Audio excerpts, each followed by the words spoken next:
Hola Laura, ¿cómo estás? Hola, Ibe, ¿cómo estás? ¿Cómo te va? Muy bien, contenta otra vez de otra cita para conversar, café en mano. Bueno, ya yo me terminé mi café. Aquí estoy mi cafecito. Terminé mi cafecito. Bueno, contenta por el nuevo tema que pinta muy bien, ¿no? Porque es algo que yo creo que a todos, y sobre todo a todas las mujeres, porque creo que las mujeres estamos más afectadas por eso, son esos mandatos que tiene la sociedad, ¿no? Que resultan en una conversación súper incómoda. Esa es la peor conversación. Estamos todos en una mesa, no sé, la familia, la tía, la abuela, los amigos. Mire, ¿cuándo vas a tener hijos? ¿Cuándo tienen hijos? Por ejemplo, las que estamos casadas y no tenemos hijos.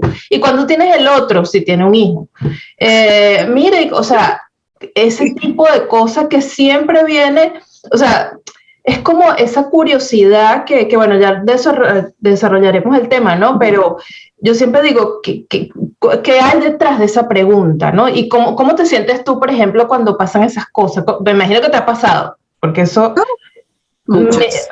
muchas veces. Y es súper Bueno, incómodo. y es muy, muy incómodo, muy incómodo. Y es que, bueno, ahorita ya de adultas y así, Uh-huh. es que no vas a tener hijos, esa es sí, Uh-huh. ¿no? Pero no empieza nada más ahí. Vamos, ahorita porque estamos hablando de eso, porque bueno, tú estás casada y yo estoy Uh-huh. casada, Claro, claro. y es como que en la adultez es una de las cosas que te preguntan, ¿no? Pero es que eso empieza desde que estamos chicos, de cuando estamos en bachillerato, Uh-huh. aquí se llama preparatoria Uh-huh. en México, que ya estamos en tercero, cuarto año, ¿no? Empiezan, ¿y qué vas a estudiar? Uh-huh. Entonces ya ahí empieza la cuestión incómoda, porque si el chavo o la chama están definidos que quieren, perfecto, voy a estudiar ingeniería, voy a estudiar esto, ¿no? Uh-huh.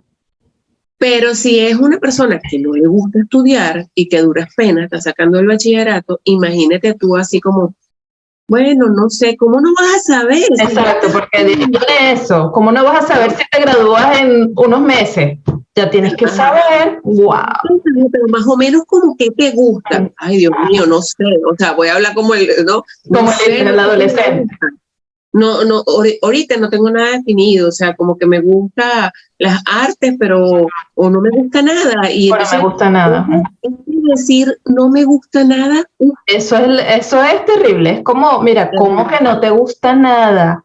O sea, y si el grado de esa pregunta viene de una persona que tiene mucha confianza, familia, tía, abuela, mamá, hermana, no sé, entonces se sienten con ese derecho a profundizar. ¿Cómo que no vas a saber a estas alturas? Eso no puede ser. Yo tengo que hablar con tu mamá para que te haga esto, para que vayamos aquí, para que vayamos al y vamos psicólogo al infantil, orientador, no sé no qué, sé. ¿Ah? O al sea, orientador que había cuando nosotras estudiábamos, había orientador, orientadores sí. Uh-huh. Ocupacional. en los museos, ¿no? Uh-huh.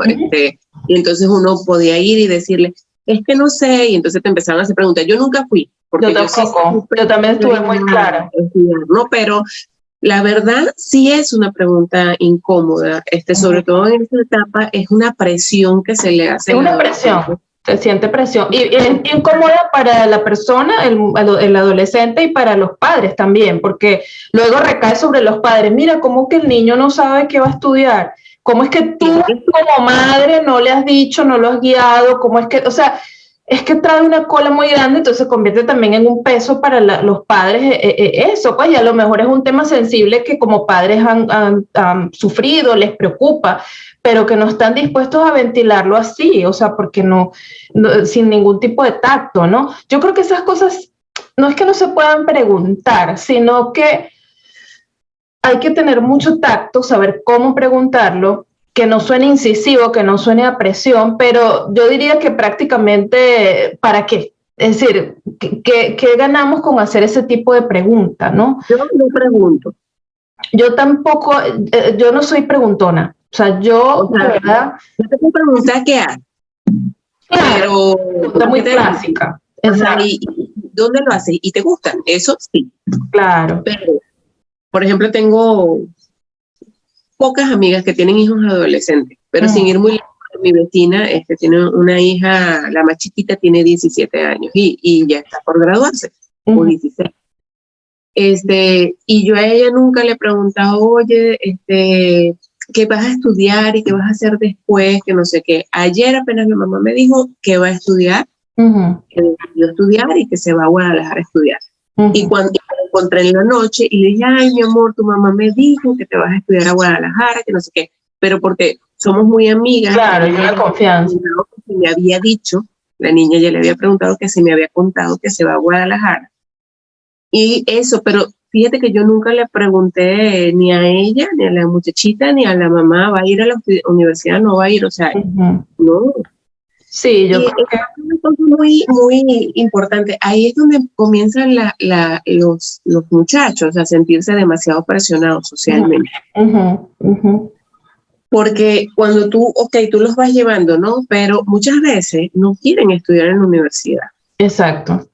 Y también es válido. Yo creo que debemos de empezar a cambiar esa mentalidad en que todo el mundo tiene que ir a la universidad. No todos tenemos que pasar por la universidad. No todos nacimos para estudiar en la universidad. Eso es totalmente cierto. No necesariamente no va a haber para esa persona un oficio. Correcto. Que desempeñar de la mejor manera, ¿no? Yo creo que, y bueno, hay muchas partes que vamos a ir tocando, pero pienso yo que en el caso, en ese específico, porque están en una etapa difícil, dejar la presión, porque eso de ¿qué vas a estudiar?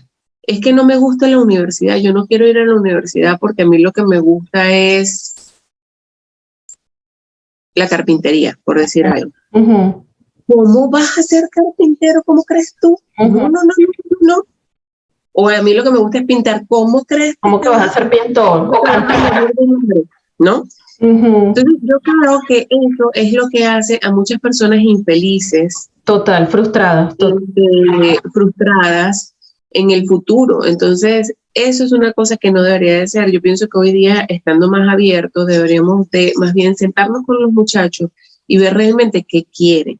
Y qué talento tiene, ¿no? Que canalizar ese talento, que a lo mejor pueden ser grandes cantantes, grandes artistas, pintores, artesanos, los mejores, pero no, tenemos que encasillarlos a que estudien lo que estudió la mamá, el papá, el abuelo. Ese es otro.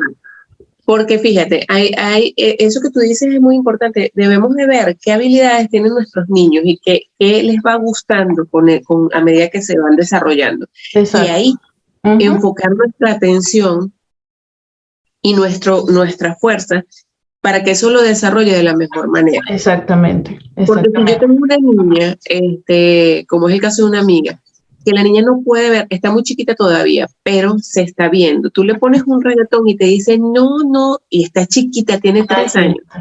Y te dice no, y te hace así. Que le pongas bailar, ballet clásico. Ballet clásico, ¿no? Y te hace así. Entonces se lo ponemos en la tele y la niña trata de hacer lo mismo que le baila. Exacto, ya por ahí.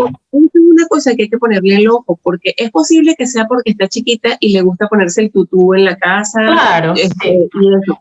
Pero también es posible que vaya a ser una gran bailarina. Vaya a ser una gran bailarina, exacto. Entonces hay que ponerle el ojo en cuáles son los intereses de los niños desde pequeños e ir siguiendo los pasos a ver qué cambios tiene para poder apoyarlos en lo que realmente pueden ser buenos.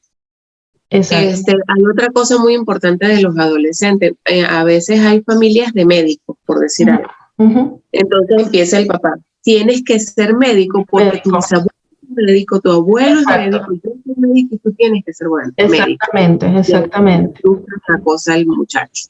Y el muchacho a lo mejor se gradúa, pero infeliz, cuelga el título y bueno, no ejerce o vive toda su vida infeliz.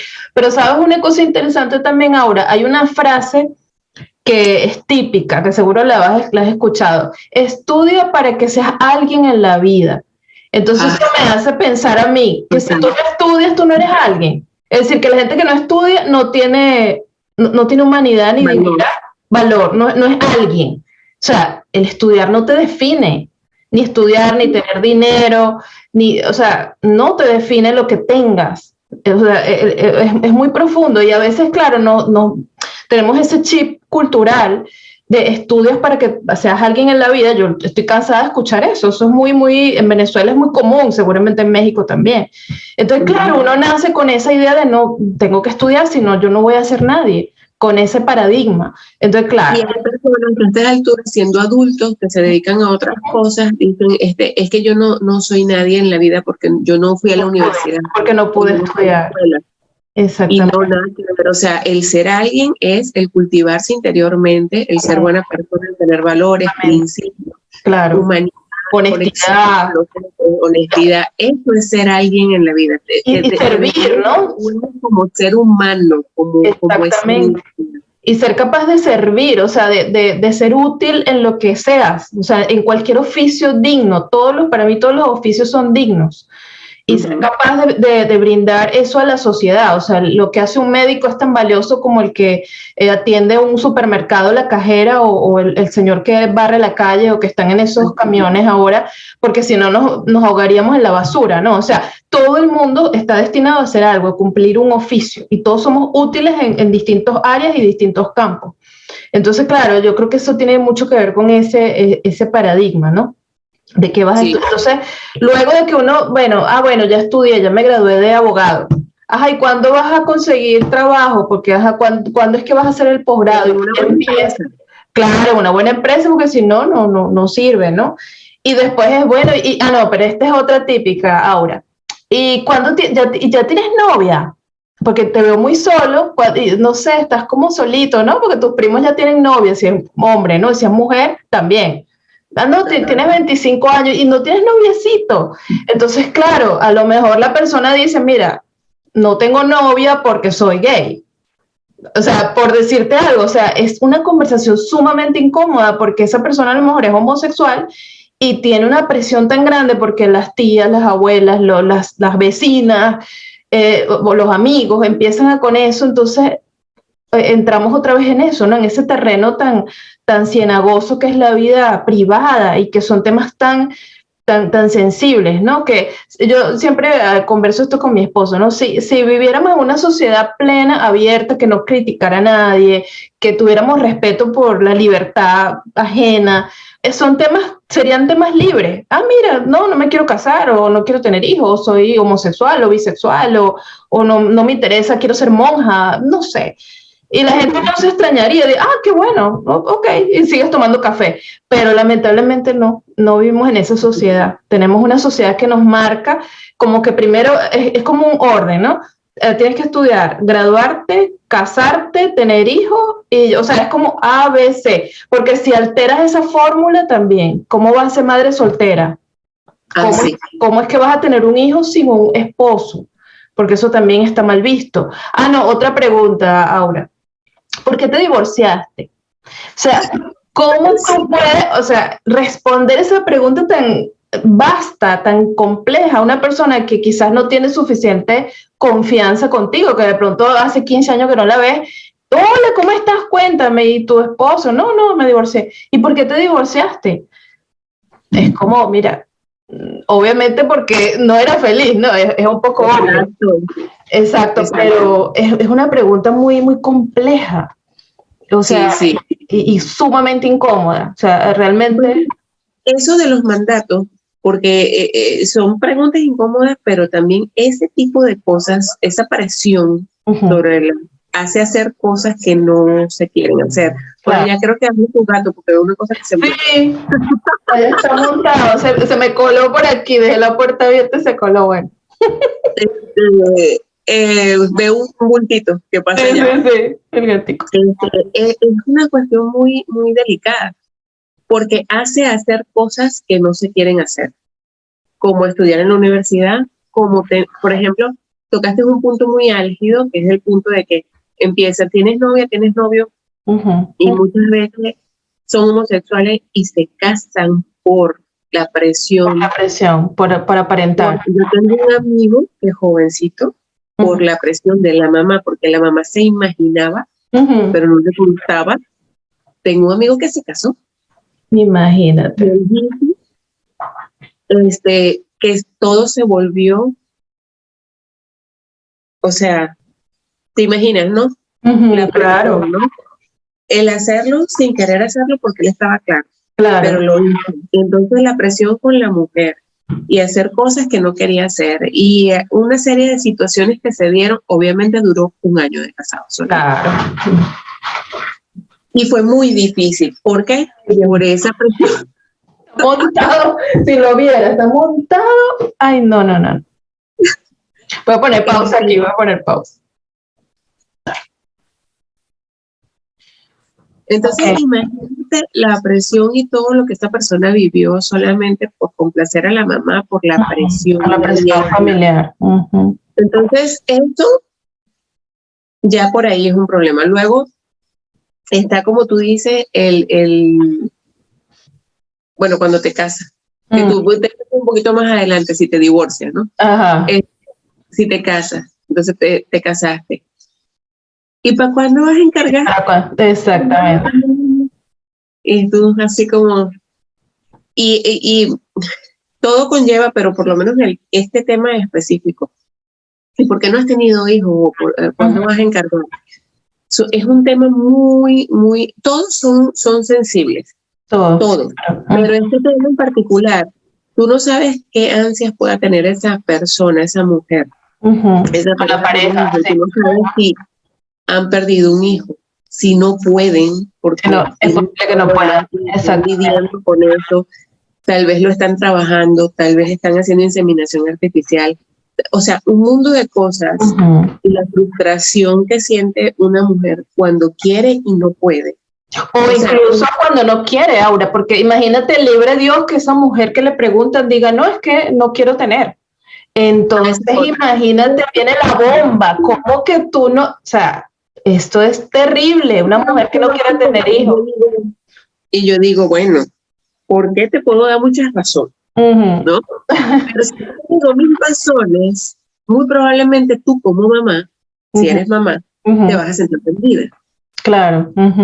¿No? Porque es mi pensamiento y es mi paradigma.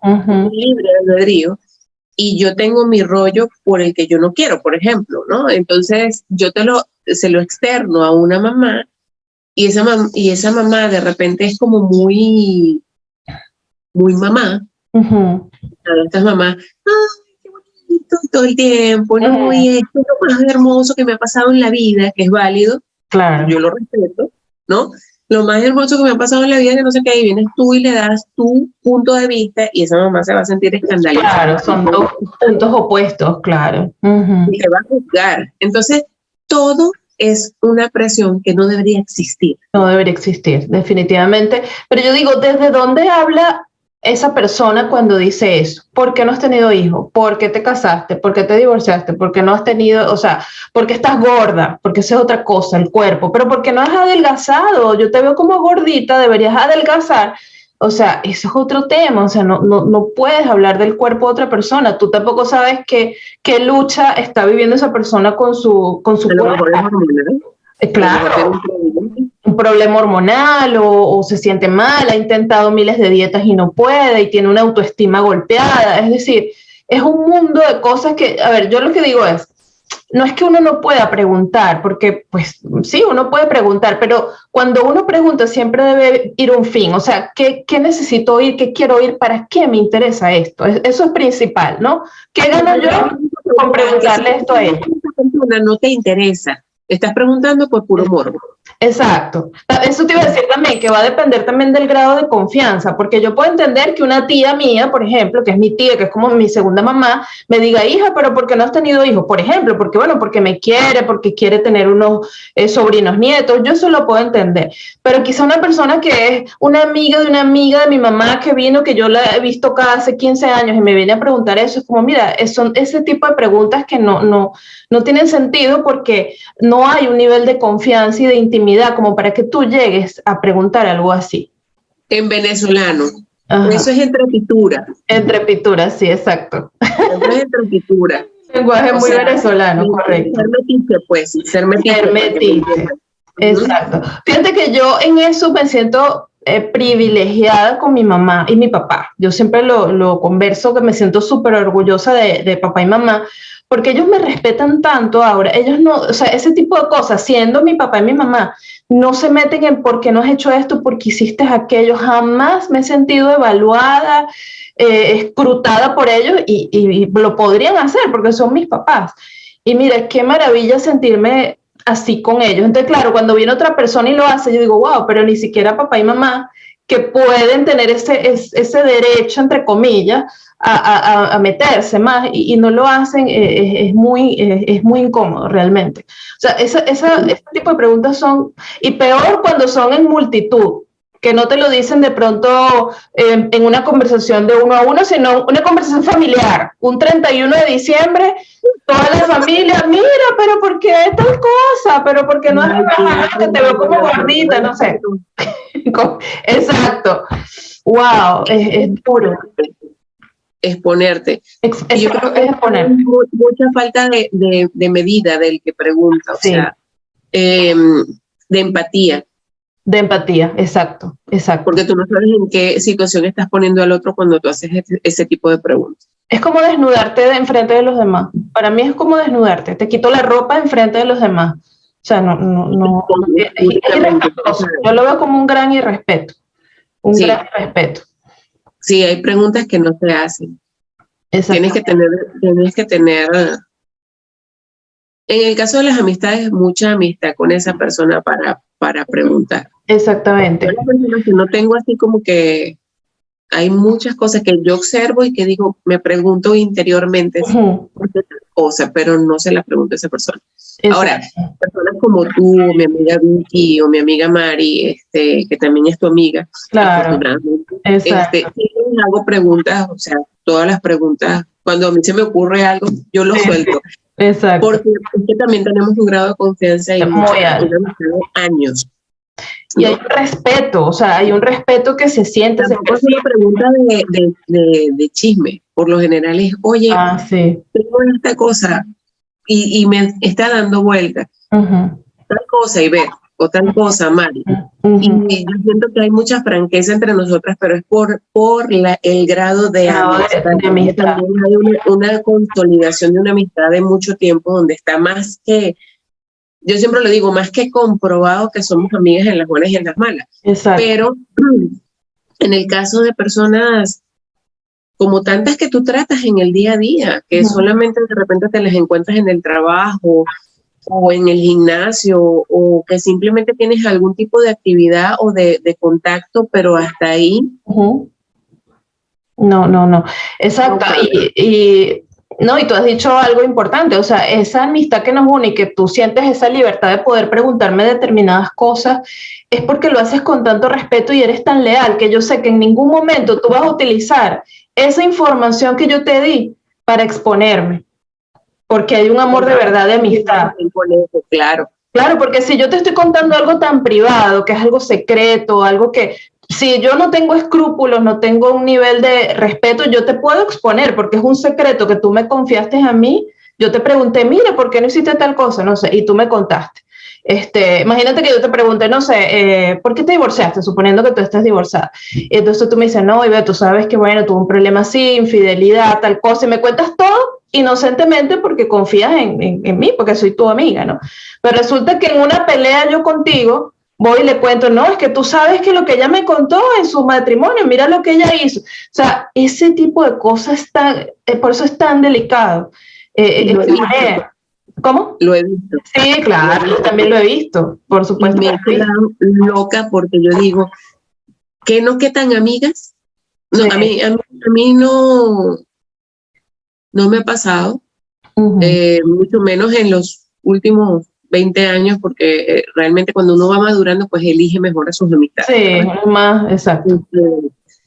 No me ha pasado, pero sí he visto que le ha pasado a amigas mías, que son supuestamente así, ¿no? Y ha pasado ciertas circunstancias entre ellas y luego una está hablando de y la otra está hablando de y yo digo, ¿dónde está el respeto? ¿Dónde está el amor que se sentían, que decían? Ahí Ese es un tema que también podemos conversar en una de estas conversaciones incómodas, los compromisos de la amistad. Sí, las lealtades. Que yo llamo ética, ¿no? La ética de amistad que es tan poderosa, tan necesaria. Sí, y otra... Dime. Que también a veces pasa también, porque me ha pasado, que no solamente te preguntan a ti algo tuyo, sino que te preguntan por otra persona. Mire, tú no sabes por qué él no se ha casado. Mira, a mí una vez me preguntaron, mira, de un amigo X que yo tenía, mira, tú no sabes, a mí me parece que él es gay, tú no sabes si él es gay.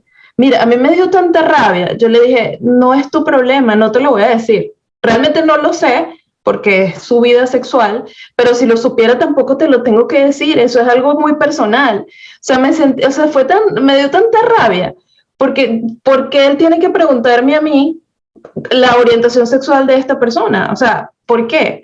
Yo dije, wow, es increíble ese tipo de preguntas que uno tiene que cortarla, o sea, es como, yo siempre, por ahí vi una frase que dice, el chisme muere en los oídos de una persona inteligente. Tú frenas, porque eso es una cadena de tú me dijiste, yo te pregunto, yo escucho algo y bueno, lo escuché aquí y aquí quedó, porque no tengo por qué hacerme eco tampoco de cosas que no me corresponden. Entonces, mi política es, yo no pregunto porque tampoco me gusta que me estén preguntando. O sea, yo intento, y sobre todo cuando estoy conociendo a una persona, que la amistad se está fraguando, que se está consolidando, no tengo por qué hacer ese tipo de preguntas o sea, hay que ir de puntillas cuando hablas con otra persona, hay que tener el respeto siempre por delante. Y yo creo que eso se ha perdido mucho, pero fíjate que yo pienso que eso es muy, como hablamos en estos días, muy generacional. Yo siento que eso viene más como de generaciones atrás, ¿no? Yo no sé si los más jóvenes ahora son así o cómo serán estas nuevas generaciones, ¿no? Pero eso de estar preguntando que cuándo te casaste, que por qué no te casaste, que los hijos, que qué vas a estudiar, eso es como muy de generaciones antiguas, creo yo, ¿no? Porque es una tradición, como muy tradicional. Y hoy se están rompiendo esquemas, pero sin embargo, sigue habiendo, aquí en México, hay muchos lugares, sobre todo, donde es muy tradicional. Muy las familias de tradición que se tienen que casar. Sigue habiendo, pero siento que hay una parte que sí, definitivamente, pues con la modernidad y con las nuevas corrientes y los niños, estos que Cristal, que Millennium, que la Z, la Y, pues obviamente esas cosas están cambiando y van a ir cambiando. Yo espero que sí. Yo espero que sí, es necesario. Yo la otra vez escribí un post que tuvo mucho movimiento, ¿no? Justo hablando de estas preguntas y conversaciones incómodas hace tiempo. Y yo digo, wow, qué cantidad de personas respondió que sí, que a todo el mundo le ha pasado eso y realmente lo incómodo que resulta que entren en la intimidad de uno para decirle cosas, y me llamó muchísimo la atención. Entonces, claro, yo decía ahí, yo aclaraba algo. Cuando tú realmente haces ese tipo de preguntas, tienes que tener un propósito. Por ejemplo, en el mundo terapéutico es absolutamente necesario que tú hagas preguntas muy profundas y muy delicadas, pero hay un código, porque la persona que viene a ti sabe que estás en un proceso terapéutico y que esas preguntas incómodas van a ser necesarias, pero que son con un propósito netamente terapéutico, para ayudarte, para equilibrarte, para que te des cuenta de cosas, pero jamás va a ser por chisme, por curiosidad. Entonces, ese es el único entorno en que yo digo, justifico que, y aún así, uno tampoco tiene o sea, tiene que tener también el respeto de, como yo siempre digo por ahí, ¿no? Quitarse los zapatos y entrar de puntillas en tu alma, ¿no? En tu intimidad. O sea, hasta siendo como sea, siempre debe privar el respeto y saber qué pasa después que esa persona me responda. ¿Qué le voy a decir? ¿Que está mal? ¿Que está bien? O sea, ¿cuál va a ser mi respuesta? Porque me puede chocar mucho eso. A lo mejor yo le pregunto a alguien, a mí me encantan los niños, por ejemplo, y entonces viene una chica y me dice, no, yo no quiero tener hijos, de hecho aborté, me lo puede decir. Entonces, claro, imagínate que yo le caiga encima a ella porque, bueno, tomó lamentablemente la decisión de abortar. Yo, ok, es tu decisión, ¿no? Pero entonces, ¿qué sigue después de la respuesta? Por eso a veces uno dice, o yo digo, bueno, yo te puedo responder, pero tienes que estar claro en la respuesta, ¿no? O sea, ¿qué nivel de comodidad te va a causar a ti mi respuesta? Fíjate una cosa muy interesante de lo que acabas de decir. Claro, este es un espacio para hablar de todas esas cosas, así como nosotros lo pensamos, ¿no? Pero tú estás diciendo cuando una persona va a terapia, y eso me llama mucho la atención, ¿por qué? No sé si tú, yo me imagino que sí. Una cosa es lo que yo pienso, yo, Aura, Aura en mi entorno privado. Una cosa es lo que yo pienso, una cosa es mis conceptos y mis opiniones acerca de diferentes temas, por ejemplo, el aborto. Y otra cosa es cómo yo lo manejo en terapia. Correcto, total. Tiene que haber una ética. Hay dos personas diferentes. Total. No porque sea yo mentira, no, yo soy esto. Y a mí me preguntan aparte y yo doy mi opinión clarita acerca de lo que tengo que dar la opinión. Pero en terapia no tengo ninguna opinión porque yo no puedo tener un juicio. Exacto. Entonces yo simplemente escucho y basándome terapéuticamente voy llevando a esa persona a darse cuenta de lo que se tenga que dar cuenta, de lo que le corresponde. Claro. Y trabajar lo que tenga que trabajar. Mi opinión personal no funciona en ese espacio. Mi opinión personal no tiene validez. Total. ¿Ok? Y no tiene por qué estar presente. Ahora, si tú me lo preguntas aparte, porque tú eres mi amiga, o me lo preguntan, no sé, estoy en una reunión y me lo preguntan, yo doy mi opinión como yo lo veo, ¿no? Entonces, yo creo que uno tiene que meterse más, obviamente no todos somos terapeutas, pero yo creo que trasladar eso trasladar esa parte a la vida, ese tener cuidado. Tú puedes responder lo que tú quieras a la hora que te pregunten. No es tu problema si quiero responder, no quiero responder, respondes lo que tú quieras. Me refiero al otro, al que pregunte. Yo creo que deberíamos retomar esa parte del terapeuta.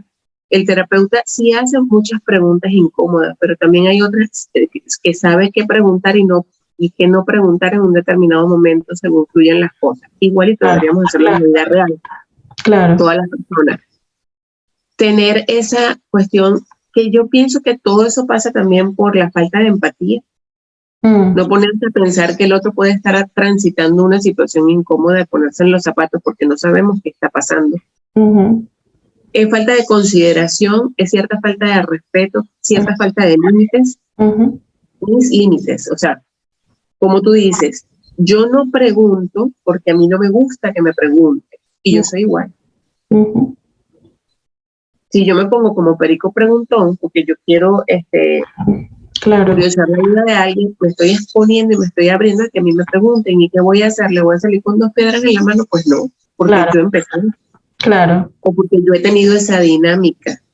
Es como cuando la gente falta el respeto de otras formas, ¿no? Y no quiero que le falten el respeto a ellos. Entonces, ¿quién empezó la dinámica? ¿Quién se enganchó en eso? ¿Quién da pie? Tiene mucho que ver con eso. Entonces, yo creo que deberíamos de aprender y bueno, es algo un poco que siempre se habla, porque sí lo he visto en muchísimos lugares, es aprender a desarrollar esa empatía, aprender a desarrollar ese ponerse en los zapatos de los demás.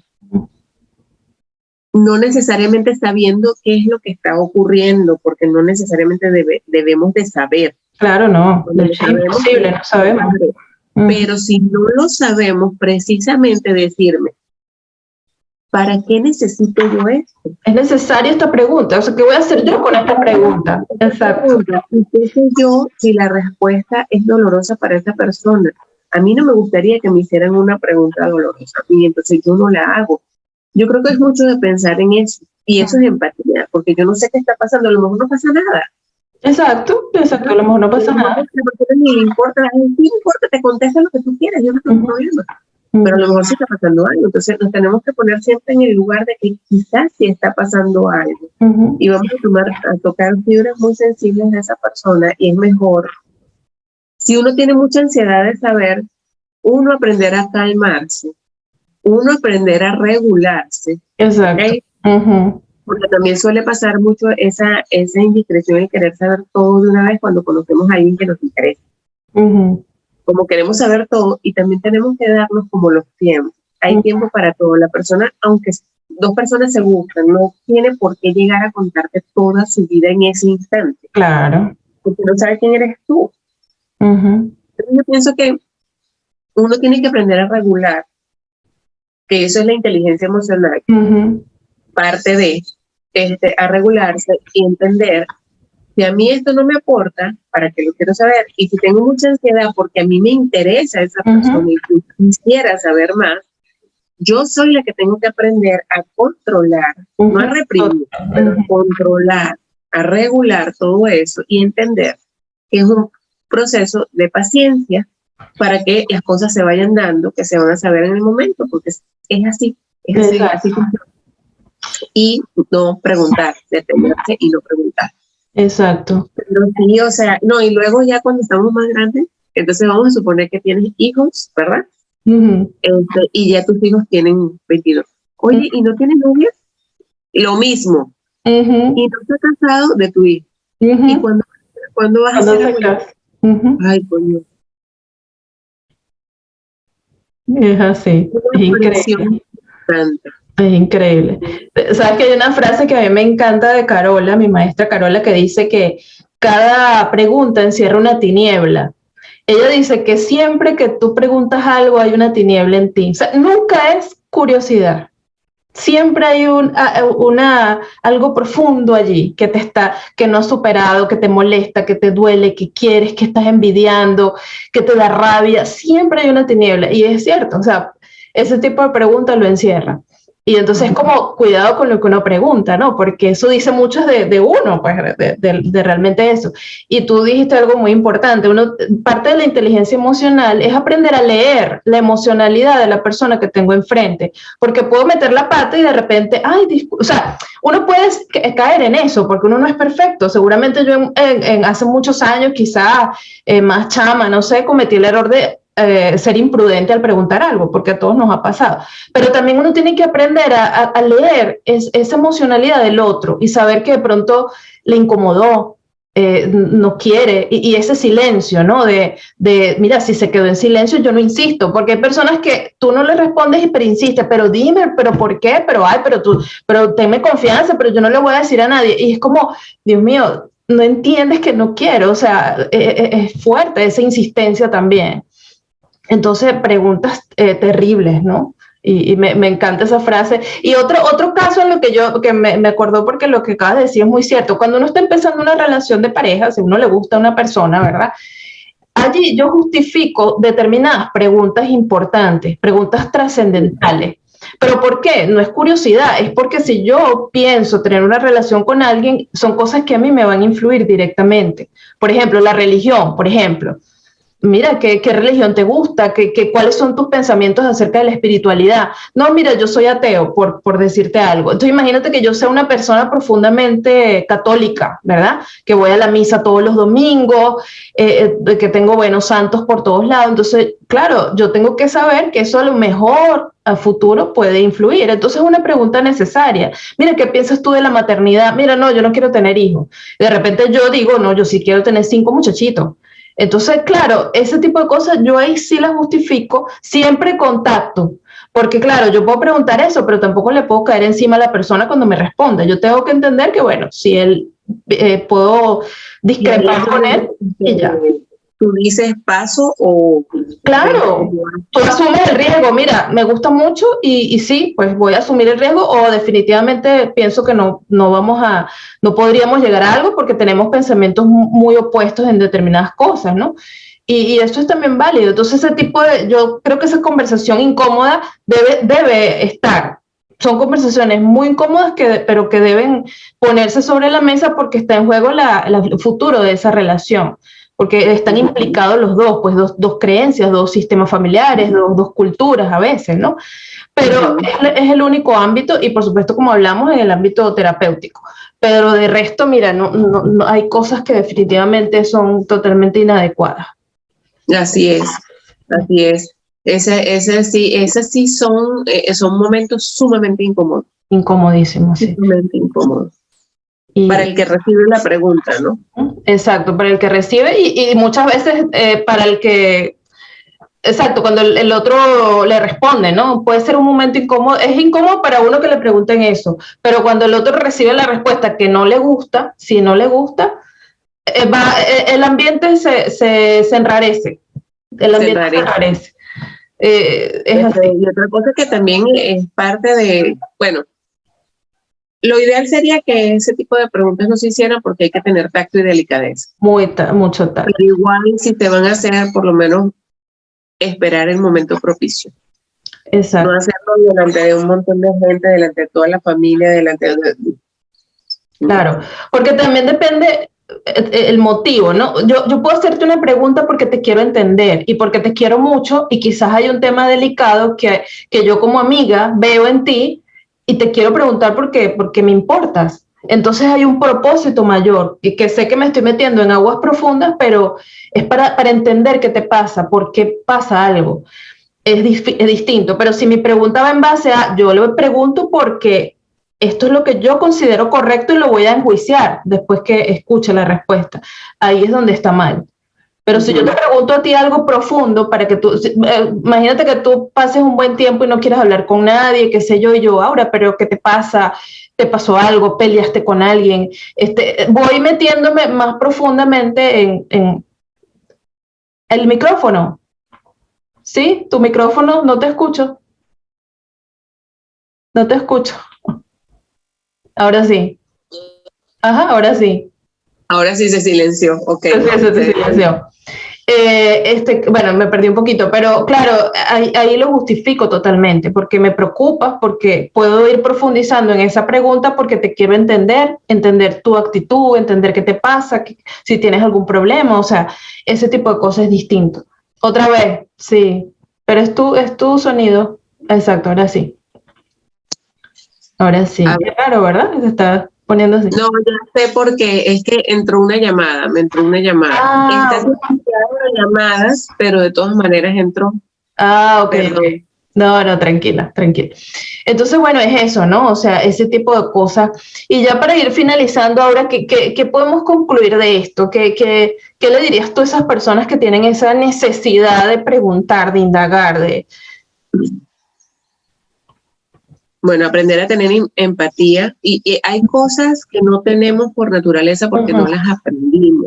Exacto. Pero se pueden aprender. Se pueden aprender, coincido. Se pueden aprender. Eso de que yo soy así, así me tienen que querer y no sé qué, eso no es cierto. O sea, sí somos de determinada manera, tenemos influencia de los padres, de la familia, de la sociedad, pero en el momento que nosotros decidimos cambiar, podemos hacerlo. Hace falta prestar mucha atención, por supuesto, porque no es una cosa de que voy a decir hoy. Otra vez, sí. Quiero ser más empática y va a ocurrir de la noche a la mañana. No sucede así. Pero sí se puede.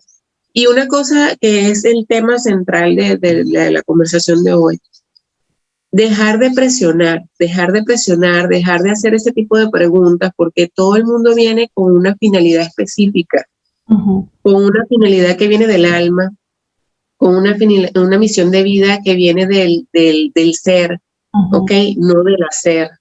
Entonces, si nosotros seguimos ejerciendo presión de qué vas a estudiar, a dónde vas a ir, por qué no te casas, por qué te casas, por qué tienes hijos, por qué no tienes hijos, muchas veces esa presión va haciendo que la persona no escuche su llamado interior hacia lo que realmente quiere ir y a donde le corresponde ir. Entonces hacemos personas frustradas, personas que pueden estar tristes y que muy probablemente en muchos casos depende de la personalidad y de la fuerza espiritual, caigan en depresión, ¿ok? Y se sientan perdidos en la vida, sin propósito. Entonces yo considero que el dejar a los hijos que vayan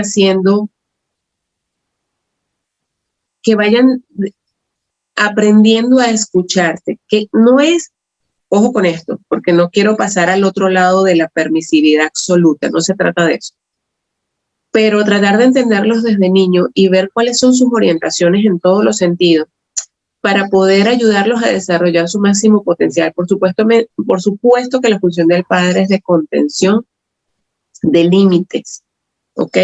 De límites claros, claro. Y de valores y principios. Sí, total, disciplina. No es que hagan lo que les dé la gana, pero sí hay que entender que hay una parte que hay que observar y dejar ser.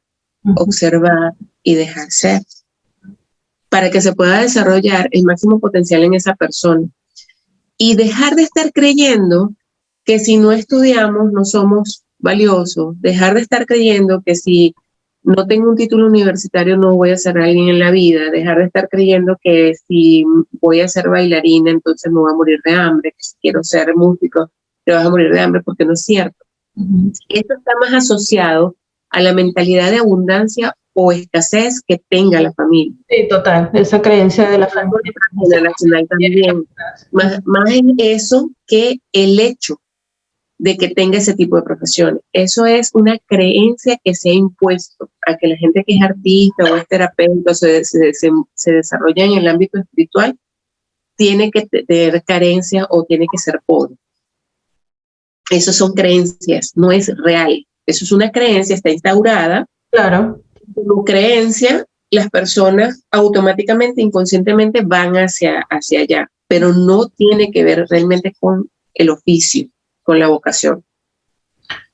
Entonces, tener esto muy claro, yo creo que nos va a ayudar a que haya adultos más felices, más responsables, más realizados, menos frustrados, menos depresión, menos ansiedad y muchas enfermedades que hoy, o trastornos, mejor dicho, trastornos se podrían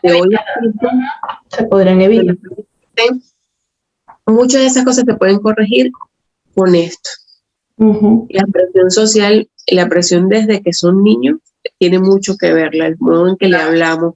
Yo sí creo, por supuesto, lo que pasa es que como hay tanta distorsión del término, me choca un poco, pero yo sí creo que tiene que haber una crianza respetuosa, pero no respetuosa con la tergiversación que está en este momento, de que es el niño el que hace lo que le da la gana y dicta toda la pauta. No, pero yo sí creo que tiene que haber mucho de eso. Como papás, nosotros debemos trabajar esas cosas que nosotros nos limitaron, que muy probablemente nos hicieron a nosotros, pero que si nosotros sabemos que nosotros no somos totalmente felices porque esas cosas incidieron, entonces cambiarlo, ¿por qué repetirlo? Exactamente. Es social, es un mandato social, no es el deber ser del ser humano. Entonces, son cosas que el hombre ha creado y nosotros no estamos creados para hacer lo que el hombre manda, sino lo que nos dicta el alma, porque es donde vamos a hacer el llamado del alma. Y yo creo que tiene también mucho que ver ya cuando la gente es adulta, ¿no? Como tú bien lo decías, eso se puede aprender. Somos seres en construcción, es decir, no. Yo digo que ese tipo de personas, lo digo con mucho respeto, son personas analfabetas emocionalmente, porque no han aprendido a leer el otro, la emocionalidad, la empatía, no lo han desarrollado, pero por supuesto que eso se puede lograr. Entonces yo una de las, digamos, cosas que pienso que es importante es siempre que yo tenga ese tipo de pensamientos rígidos, es preguntarme a mí mismo de dónde lo aprendí, quién me lo dijo a mí. O sea, claro, pero para eso hay que también ir desarrollando la inteligencia emocional, ¿no? Cuando yo quiero que el otro haga lo que yo hice, no, es que tú deberías estudiar tal cosa, no sé, algo, ¿no? Entonces, como preguntarme, ok, pero ¿quién me lo exigió a mí? ¿Quién me golpeaba a mí, por ejemplo, me gritaba para que yo hiciera esto? ¿Será por allí que yo tengo esa concepción de que la felicidad es esto, es esa fórmula? O sea, ir indagando siempre hacia uno mismo antes que ir al otro, ¿no? Porque también hablamos mucho de las preguntas, pero también hay una hermana, ¿no? Que la hermana de la pregunta es, tú deberías hacer esto, la opinión que no te han pedido, ¿no? Porque no solamente a veces son preguntas, sino, tú sabes que yo te he visto que tal cosa, yo creo que tú deberías hacer esto. O sea, esa pregunta perdón, esa opinión que uno realmente no ha solicitado. Esa opinión viene de tu propia estructura, de lo que tú aprendiste, de cultura, de religión, de sistema familiar, de sociedad, que era la felicidad. Entonces tú quieres obligar a la persona y decir, pues, que eso es la idea. Yo creo que cuando uno está pequeño, sobre todo en la niñez, uno vive como en un supermercado de creencias, ¿no? Como comprando creencias. Ah, me va a llevar esta, la creencia de la víctima, la creencia del éxito, la creencia de que si tengo más, valgo más. Entonces voy en el supermercado agarrando mi carrito de creencias. Entonces yo vivo mi vida con ese carrito, dándole ese producto a todo el mundo. Entonces, eso es un trabajo interno. O sea, sí se puede lograr tener esa autoconciencia, pero es un trabajo, ¿no? Es un trabajo, pero se puede lograr. No es que nosotros no somos seres acabados, no somos un producto terminado. Estamos aquí para seguir aprendiendo. Es para seguir aprendiendo toda la vida. Y a las personas que nos van a ver, de verdad, no pregunten, o sea, no sean curiosos, no pregunten lo que no es su problema. Exacto. No pregunten. No sean indiscretos. Exacto, indiscretos. Exacto. Muérdase la lengua, como dice uno, antes de preguntar. Y preguntar, ¿para qué me sirve esto? O sea, ¿tiene sentido que yo le pregunte, ¿qué voy a hacer yo con que ella o él me responda esto? Nada. Bueno, entonces no se lo pregunto, me quedo con la curiosidad, porque yo sé que la curiosidad es parte del ser humano, uno es curioso, pues, pero no es necesario dar rienda suelta a esa curiosidad, como los niños, ¿no? Que los niños no tienen filtro y preguntan todo. Ay, claro, pero son niños de 5 años y los niños no tienen juicio.